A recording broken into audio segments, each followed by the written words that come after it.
अगर आप monitoring assistant के लिए टेस्ट देने जा रहे हैं तो ये वीडियो ज़रूर देखिएगा क्योंकि ये एरर्स बार-बार रिपीट हो सकती हैं। तो आज की वीडियो में हम सिनोनिम को देखेंगे जो पास्ट पेपर में दी गई हैं। तो सबसे पहले मैं आपको ज़रूरी चीज़ बताता चलूँ कि आईबीए वाले सबसे पहले यहाँ पे आपको कुछ इंस्ट्रक्शन देते हैं, तो इन्हें पढ़ने की आपको कोई ज़रूरत नहीं, क्योंकि वो आपका टाइम जो है वो कंज़्यूम करना चाहते हैं। तो आपने ये गलती नहीं करनी। बस आपको ये सारे इस इंस्ट्रक्शन में यही बताएँगे कि नीचे जो आपको 5 लाइनें दी गई हैं, उसमें से करेक्ट सिनोनिम बताएँ। तो ये पढ़ने की ज़रूरत नहीं, यहाँ पे देखिएगा फ़कत कि सिनोनिम पूछ रहे हैं या एंटोनिम पूछ रहे हैं। तो यहाँ पे सिनोनिम लिखा हुआ है, तो हमें ये सेंटेंस पढ़ के उसका करेक्ट जो है वो सिनोनिम बताना है बस। तो ये इंस्ट्रक्शन पढ़ के आपने अपने 4 से 5 कीमती मिनट्स नहीं बर्बाद करने। तो चलिए शुरू करते हैं। पहला नंबर सेंटेंस है हमारे पास, proper education is a blessing. तो यहाँ पे प्रॉपर का हमसे सिनोनिम पूछ रहा है कि सेंटेंस के लिहाज से प्रॉपर का सिनोनिम क्या होगा।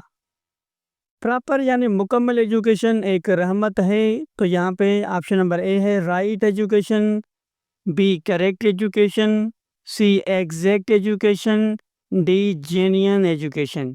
तो यहाँ पे ऑप्शन नंबर ए करेक्ट होगा, right education is a blessing. ठीक है, तो अब दूसरे सेंटेंस को देखें, proper education is an outcome of right course. तो ये भी बहुत आसान है। यहाँ पे अंडरलाइन वर्ड जो है आउटकम, उसका आपने सिनोनिम लिखना है। तो ऑप्शन नंबर ए है experience, option number B result, option number C total, option number D finding. यहाँ पे ऑप्शन नंबर बी करेक्ट होगा, रिजल्ट। सीधी सी बात है, आउटकम यानी रिजल्ट होगा। अगर प्रॉपर आप एजुकेट होंगे तो आपको रिजल्ट मिलेगा। अगर आपकी प्रॉपर एजुकेशन नहीं होगी तो आपको कोर्स से कोई रिजल्ट नहीं मिलेगा। और नंबर 3 को देखें, government provides professional training to its citizens. तो यहाँ पे सिटीजन्स जो है उसका अपने सिनोनिम बताना है। जो गवर्नमेंट जॉब की ट्रेनिंग प्रोवाइड करती है सिटीजन्स को, तो यहाँ पे सिटीजन्स का सिनोनिम आपने बताना है मेंबर्स, वर्कर्स, नेशनल्स, रेजिडेंट्स। तो यहाँ पे सी करेक्ट होगा, नेशनल्स, क्योंकि गवर्नमेंट अपनी जो मुल्क में कौमें रहती हैं उसको ही ट्रेनिंग देगी, दूसरे ममालिक को नहीं देगी। और यहाँ पे नेशनल्स का मतलब होगा कौमें। तो यहाँ पे सी करेक्ट होगा। बहुत से लोगों ने वर्कर्स को पिछली टेस्ट में टिक किया था, तो वर्कर्स गलत था, नेशनल्स सही होगा।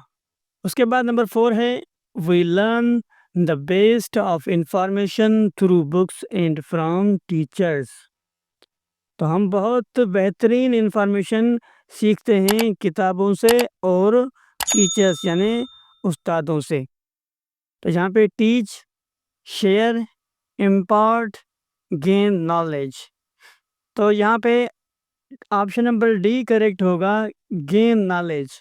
तो हम बुक्स से और टीचर से क्या करते हैं, नॉलेज गेन करते हैं। यानी नॉलेज गेन करना मतलब मालूमात हासिल करना। तो हम टीचर से मालूमात हासिल करते हैं और बुक्स भी हमें मालूमात ही देते हैं।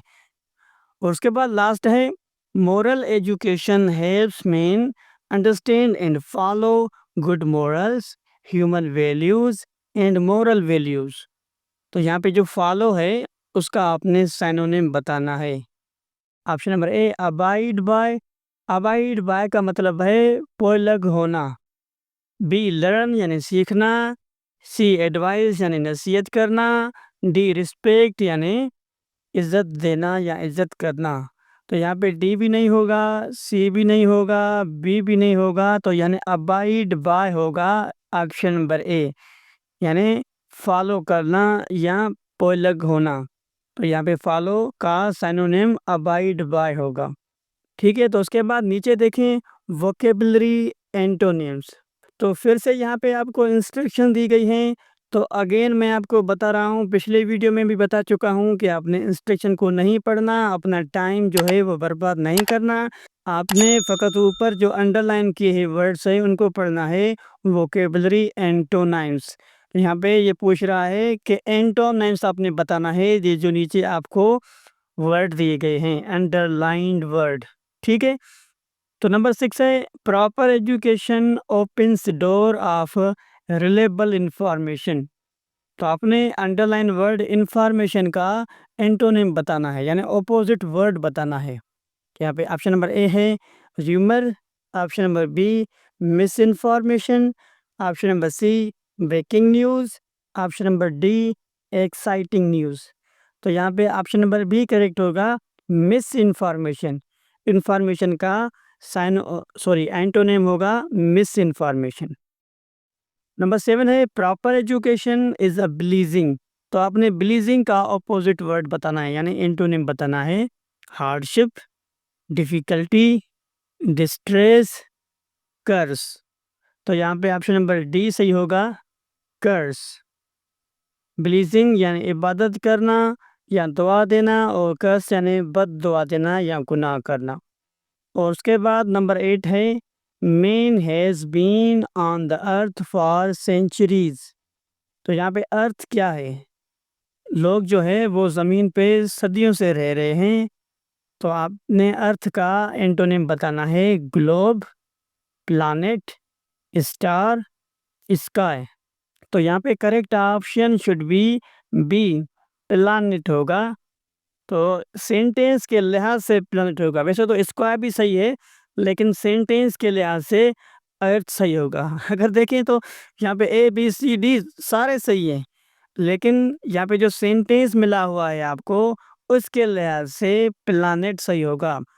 क्योंकि लोग जो हैं वो ज़मीन पे रह रहे हैं सदियों से, तो ज़मीन क्या है, ज़मीन एक प्लानेट है जिस पे रह रहे हैं, और कोई प्लानेट ऐसा है ही नहीं जिस पे जो है वो लोग रह सकें। और उसके बाद नंबर 9 है proper education keeps man from vice. यहाँ पे जो है वो मुकम्मल एजुकेशन या अच्छी एजुकेशन, अच्छी तालीम लोगों को गुनाह से बचाती है। वाइस का मतलब गुनाह होता है, मैंने पिछली वीडियो में आपको बताया था। तो यहाँ पे वाइस का एंटोनिम लिखना है हमें, सिन, बैकबाइटिंग, वर्च्यू, स्कॉलरशिप। पहले स्कॉलरशिप को हटा दीजिए, ये बिल्कुल नहीं होगा, और वर्च्यू भी नहीं होगा। अब वाइस का मतलब होता है गुनाह, तो बैकबाइटिंग यानी गीबत करना ये भी नहीं होगा। ऑप्शन नंबर ए बचता है यहाँ पे, सिन, ठीक है, यानी सवाब कमाना या अच्छाई की तरफ कदम बढ़ाना। उसके बाद लास्ट है developed Nations of the world adopt modern methods of education. तो यहाँ पे मॉडर्न का जो है आपने एंटोनिम बताना है, लेटेस्ट, एंशिएंट, ओल्ड, प्रिमिटिव। तो यहाँ पे ऑप्शन नंबर डी करेक्ट होगा, प्रिमिटिव। प्रिमिटिव का मतलब होता है जो पुराना और कदीम दौर हो। तो यहाँ पे ओल्ड गलत होगा, एंशिएंट भी गलत होगा, याद रखिएगा। बहुत सारे लोग पिछली टेस्ट में एंशिएंट को टिक करके आए थे, लेकिन गलत था, प्रिमिटिव यहाँ पे सही होगा। तो ये बहुत इंपॉर्टेंट वर्ड्स थे जो मैंने आपसे शेयर किए पास्ट पेपर के लिहाज से। अगर वीडियो अच्छी लगे तो वीडियो को लाइक करें, दोस्तों के साथ शेयर करें, और चैनल को ज़रूर सब्सक्राइब करें, ताकि आने वाली वीडियो आपको बर वक्त मिलती रहें। तो मिलते हैं अगली वीडियो में, तब तक के लिए अपना बहुत सारा ख्याल रखिएगा। अल्लाह हाफ़िज़।